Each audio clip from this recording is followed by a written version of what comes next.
श्री स्वामी समर्थ. स्वागत आहे तुमचं स्वामी माऊली या युट्यूब चॅनल मध्ये. ओम नमो भगवते वासुदेवाय. अधिक मास महात्म्य अध्याय दुसरा.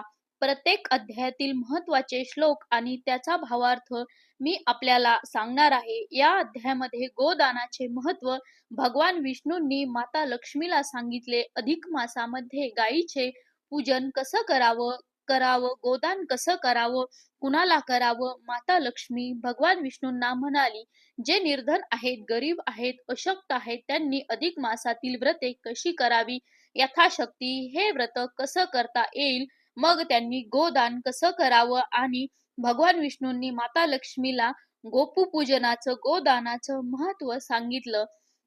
श्री गणेशाय नमः. श्री सरस्वते नमः. श्री गुरुभ्यो नमः. जय सद्गुरुनाथ समर्था. तुमचे चरणी माझा माथा, सदा सर्वदा राहू देई दाता.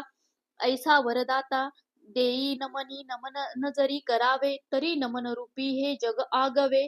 तेथे नमनाची आणावे, शून्याकार जेथे झाला, तेथे भासची अवघा बुडाला. तया भासा पलीकडे ठाव स्वामीला, म्हणोनी नमनाला. मती नाही तरी अल्प अथवा स्वल्प, काहीतरी की जे दान तप होम अथवा ध्यान जप शक्तीनुसार पैकी जे या मल मासामध्ये, अधिक मासामध्ये यथाशक्ती प्रत्येकानं जप तप दान करावं. भगवान विष्णूंनी माता लक्ष्मीला हा उपदेश केल्यानंतर माता लक्ष्मी भगवान विष्णूंना विचारू लागल्या, हे स्वामीनाथा, जे निर्धन असतील, दुराचारी असतील, अविवेकी असतील, त्यांनी या अधिक मासामधील जे व्रत आहेत त्याची कशी करावी. दान करायचं झालं, त्यांच्याकडे जर धनच नाही तर त्याची दान तरी कसं करावं. जर त्यांना ही व्रत नाही करता आली, मग यांनी कोणता उपाय करावा. हे स्वामी जगन्निवासा, निर्धनाते उपाव कैसा, दुराचारी पुण्यलेशा, स्वप्नी नेने कैसा तो अविवेकी असती जे प्राणी, पशुवत विचरती जनी, तया प्राणी आते कैसेनी मुक्ती घडे स्वामी राजा. मग भगवान विष्णू माता लक्ष्मीला म्हणाले, हे व्रत दाने तथा नते याचिते, काय शोषणे सर्वता नास्ती सामर्थ्य त कार्य सेवन. भगवान विष्णू म्हणाले, जर द्रव्य नसेल तर जप तप दान धर्म करणं शक्य नसेल, अशा वेळेला साधूचं देवाचं दर्शन घ्यावं. तरी ऐक हो सुंदरी, द्रव्य नसे जरी पदरी, तरी कष्ट व्हावे शरीरी, साधू दर्शने महालाभू.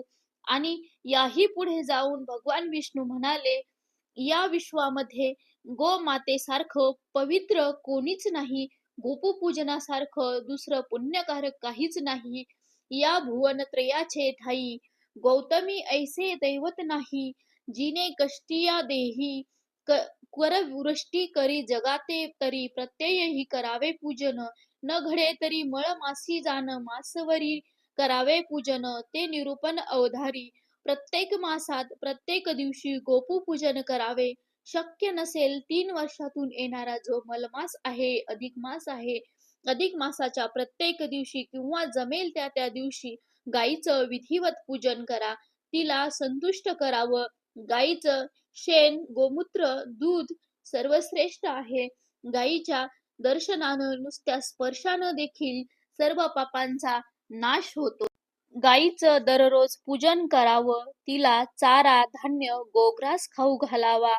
तया घरी लक्ष्मी निवास ठाव, नसे रोग अपमृत्यूचा, निरंतर करी निवास सदैव एष तोला. आहे ज्या घरात गायीचा अशा पद्धतीने पूजन होतं, ज्याच्या घरामध्ये प्रत्यक्ष लक्ष्मी वास करते, त्याच्या घरामध्ये रोग पीडा अपमृत्यू यासारखी संकटे कधीच येत नाही. पुढे भगवान विष्णू म्हणतात, अधिक मासामध्ये भरपूर दूध देणारी सवत्स गाय दान दिल्याने भगवान पुरुषोत्तम प्रसन्न होतात. हे दान कोणाला द्यावं? सत्पात्री दान असावं. संत महात्म्याला, ब्राह्मणाला दान द्यावं. ऐसे गौतमीचे पूजन करून मग सुशील सपत्नीक द्विज बोलावून तयाची पूजा अर्ध्यपाद्य करून द्यावे दान तया प्रती.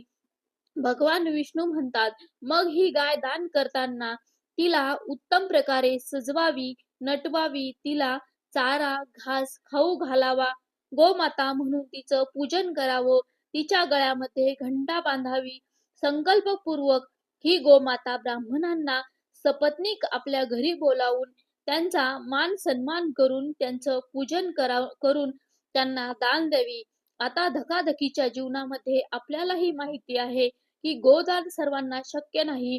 अशा वेळेला काय करायचं? अधिक मासामध्ये आपण श्रद्धापूर्वक जिथे आपल्याला गोमाता दिसेल, गाय दिसेल, गायीचं पूजन करा. पूजन आपल्याला शक्य नसेल, फक्त दर्शन घ्या. शक्य झाल्यास गायीला चारा खाऊ घालावा आणि फक्त अधिक मासातच नाही, तर संपूर्ण वर्षभर नेहमीच गोमाता आपल्या सर्वांची आई आहे. या गोमातेविषयी मनामध्ये श्रद्धाभाव ठेवावा.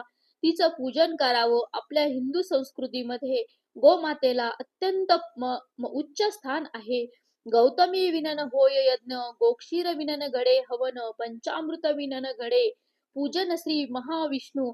जया घरी गौतमीचे पूजन, पवित्रतयाचे सदन, जेथे नसे सडा समार्जन, जाणावे सदन स्मशान. ते गायीचे शेण दूध, गोमूत्र अत्यंत पवित्र आहे, ज्या विन कुठलाही होम यज्ञ संपूर्ण होत नाही. पंचामृता विना भगवान विष्णूंची पूजा पूर्ण होत नाही. ज्या घरात गायीचं पूजन नेहमी होतं, त्या घरामध्ये कुठल्याच गोष्टीची कधीच कमी पडत नाही. ज्या घरामध्ये गायीविषयी श्रद्धा भाव नसतो, पूजन होत नाही, ते स्मशान समान असतं. कुठलंही अधिक मासातील पुण्यकर्म करत असताना मनी श्रद्धा भाव ठेवावा, मात्र अहंकार धरू नये. थोडे करा अथवा फार, परी मनी न धरा अहंकार. तेने मी तुष्टे सर्वेश्वर, वाहे भार हृदयाचा. आपल्याला जमेल तेवढे यथाशक्ती श्रद्धाभाव ठेवून अधिक मासातील व्रत करावी. भगवान विष्णूंची पूजा करा, दान करा, गोदान करा, गोपू पूजन करा, मात्र मनात अहंकार ठेवायचा नाही. ऐशी या गोपू पूजनाचे विधान. भावे करीती पूजोनी दान, तयाची यमयातना चुकोन, पावे सदन मोक्षाचे. यदार्थी संशय न धरावा, साक्षेप श्लोक परिसावा, संमतेस प्रत्यय पहावा. पद्म पुराणीस माता लक्ष्मींनी भगवान विष्णूंना मग एक शंका विचारली. गौतमी देवी अवतारी आणि प्रचितीस परोपकारी देवती विष्ठा भक्षक निर्धारी, काय म्हणोनी माता लक्ष्मी भगवान विष्णूंना म्हणाल्या, अशी ही जी गोमाता आहे, परोपकारी आहे, पुण्यकारक आहे, सर्वात पवित्र आहे, मग ही विष्ठा भक्षक कशी झाली? कोणत्या शापामुळे झाली? हे आपण कृपा करून मला कथन करा. तेव्हा भगवान विष्णूंनी माता लक्ष्मीला सांगितले की एकदा ब्रह्मदेव आणि विष्णू कैलास पर्वतावर गेले. त्यांच्या दोघांमध्ये पैज लागली. विष्णू ब्रह्मदेवास म्हणाले, आमचा मुकुट बघावा आणि लवकर माघारी जावं. ब्रह्मदेवाला सृष्टी करता असल्याने फार अभिमान होता. ते मुकुट शोधण्यासाठी निघाले. 7ही पातळांचा त्यांनी शोध घेतला, 21 स्वर्गांचा शोध घेतला. त्यांना मुकुट काही दिसला नाही. त्यांची क्रूर बुद्धी जागृत झाली. धेनू आणि केतकीस त्यांची पाचारण केले. भगवान शंकराजवळ साक्ष देण्यासाठी कैलास पर्वतावर त्यांना घेऊन आले. भगवान शंकराला त्यांनी नमन केले. सदाशिवाचा मुकुट पाहून दर्शनास आल्याचं त्यांनी धेनू आणि केतकीला सांगितलं. भगवान शंकराला शंका आल्यामुळे त्यांनी देवाची साक्ष घेण्याचं ठरवलं. तेव्हा देव गोमातेच्या पोटामध्ये लपून बसले. गोमातेचे भगवान शंकराला राग आला आणि त्यांनी गोमातेला शाप दिला की तू विष्ठा भक्षक बनशील, आणि म्हणूनच गोमातेचं जे मुख आहे ते अपवित्र गणलं जातं आणि या मुखामध्येच गोमुख सरस्वतीचं निवासस्थान मानलं जातं. तैपासून विष्ठा भक्षक धेनू झाली असे देख, अपूज्य झाला तो केतक. ऐसा कथानक पूर्वीचा. मागुती संशया धरून म्हणे माधवा लागून, तरी सरस्वती निवासस्थान जिगरी असे का मग? पुण्य संचय वाढण्यासाठी, आल्या पापातून मुक्त होण्यासाठी अधिक मासामध्ये आपण काय केलं पाहिजे? तर आपण जास्तीत जास्त दान करा, ब्राह्मणाचे पूजन करा, गोदान करा. गर्विष्ठ किंवा अहंकारी माणसाला विद्या पूर्ण अवगत होत नाही. अर्धवटीचा विद्या असते, ती घातक असते. अधिक मासामध्ये जास्तीत जास्त भगवान विष्णूंची उपासना करावी आणि भगवान विष्णूंना प्रिय वाटेल असं वर्तन करावं.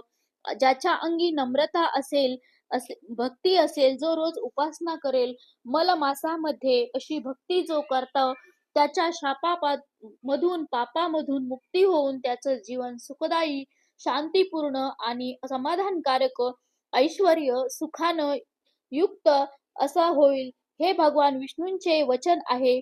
म्हणून मलमासी भावे सेवावे देवासी, पूजावे अति आदरेसी, गोस ब्राह्मणासी आदरे, ऐसी एक मास करिता पूजा, मज आभार होय अधोक्षजा, कृपाळू होऊन या पूजा, घालून निवारी पापाते, पापे होता निर्मुक्त, मग सहजची मोक्ष प्राप्त.